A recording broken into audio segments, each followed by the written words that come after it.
እያሻሻሉ ከአንድ ሄክታር የሚገኘው ምርት እያሳደጉ ተጨማሪ መሬቶች እያሰፉ በክላስተር የነበረው ምርት እያሰፉ መሄድ የምግብ ሉዓላዊነት ለማረጋገጥ በእጅጉ ያግዛል። አሁን በገጠር የሚታየው እንቅስቃሴ ሰው በጓሮም በማሳውም ክረምትም በጋም እንቅስቃሴዎች አሉ። እነዚህ በጣም ጥሩ ናቸው። ይሄን እንቅስቃሴ ከማሳ ወደ ቤት መውሰድ ያስፈልጋል። አርሶ አደሮቻችን ብር ያገኙ ነው። ብርን በባንክ ማስቀመጥ ለመምድ እያደገ መጥቷል።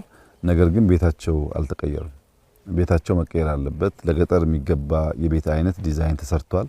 በገጠር ኮሪደር ውስጥ እንዳያችሁት አንድ ሰው ቤት ባዮጋዝ ያለው ሽንት ቤት ያለው የከብትና የሰው ቤት የተለያየ የሶላር ሲስተም ያለው አዲስ ጅማሮ አለና ይሄ መስፋት አለበት። ይሄን ፓፓያ የሸጠ ሰው ከተማ ብር ማስቀመጥ ከተማ ፎቅ መግዛት ብቻ ሳይሆን እዚህ ያለውን ጎጆ መቀየር የጎረቤት ቤት መቀየር ያስፈልጋልና በአርሶ አደሩ ህይወት ውስጥ መታየት አለበት። በልጆች ውስጥ መታየት አለበት። ቤት መብራት ካለ ቴሌቪዥን ካለ ባዮጋዝ ካለ የእናቶች ድካም ይቀንስ ከሆነ ማሳ ከታረሰ ብዙ ከተማ መሄድ አስፈላጊ ላይሆን ይችላል። እዚህ ያለው አየሩም ያምራል፣ ማሳውም ያምራል። ችግሩ ምንድነው? ማሳ ላይ የምናየውን ነገር ቤት መውሰድ መቻል ላይ ነውና በተለይ ትላልቅ ምርት የሚያመርቱ አካባቢዎች በፍጥነት አርሶ አደሩ ወደዛ አይነት የኑሮ ዘይቤ እንዲሸጋገር ማገዝ ያስፈልጋል። አሁን በጣም ጥሩ ዘመን ነው።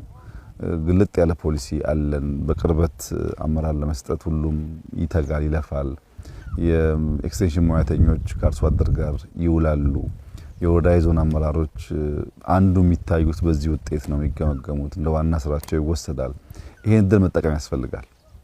ከዚህ ቀደም ግብርናን በዚህ መንገድ ብንመራው ኖሮ አሁን የምናየው ውጤት ማየት እንችል ነበር። አሁን አምና የነበረው ምርትና ዘንድሮ የምንጠብቀው አይገናኝም።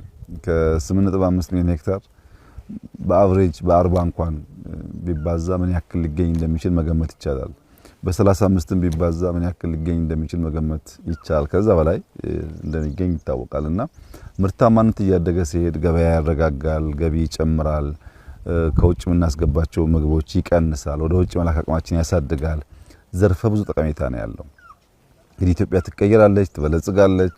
በሚቀጥሉት 10 ዓመታት አፍሪካ ላይ ያላት ቦታ ይስተካከላል ሲባል ዝም ብሎ ፍላጎት አይደለም። መሬት ላይ ያሉትን ስራዎች በማየት ጭምር ነው። በእርሻ ያለውን ስራ በደንብ እንደምታዩት ተስፋ የሚሰጥ ነገር ነው። ብዙ ስራ ይጠበቅብናል፣ ግን ጅማሮ አስደማሚ ነው። እንግዲህ ስለ 8 ሚሊዮን ሄክታር ስንዴ የምናወራው ከ3 4 5 ዓመት በፊት ያው የት እንደነበርን ይታወቃል። በማዕድን ዘርፍ ቢወሰድ በጣም ብዙ ተስፋ ሰጪ ነገሮች አሉ። ኢንዱስትሪው በከፍተኛ ደረጃ ሪስፖንድ እያደረገ ነው። እነዚህን አስተሳስረን ምርታማነት ተሳደገን ሀብት ካገኘን በኋላ አርሶ አደሩ የሚጠቀምበትን መንገድ ካመቻቸን የኢትዮጵያን ብልጽግና የማየት የኢትዮጵያን ተለውጣ በአዲስ ቁመና የመታየቷ ጉዳይ ተስፋ ሰጪ ይሆናል። ዋናው ለኢትዮጵያውያን ማስተላለፍ የምንፈልገው መልእክት ሆሊስቲክ አፕሮች መከተላችን፣ ግብርናውን ሳንጥል፣ ኢንዱስትሪውን ሳንጥል፣ ማይኒንጉን ሳንጥል፣ ከተማውን ሳንጥል፣ ቴክኖሎጂውን ሳንጥል ሁሉንም በሚዛን ማስኬዳችን በተጨባጭ የፖሊሲ ትሩፋት እያመጣ ነው ያለው።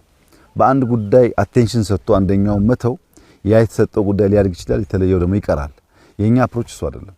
ዋና ኮር ሴክተሮች ይዘን ሌላ ሴክተር ደግሞ እየተሰናሰለ እንዲወጣ እያደረግን ስለሆነ በገጠር የሚታየው ለውጥ በከተማ ይታያል፣ በኢንዱስትሪ የሚታየው ለውጥ በግብርና ይታያል፣ በማይኒንግ የሚታየው ለውጥ በቱሪዝም ይታያል።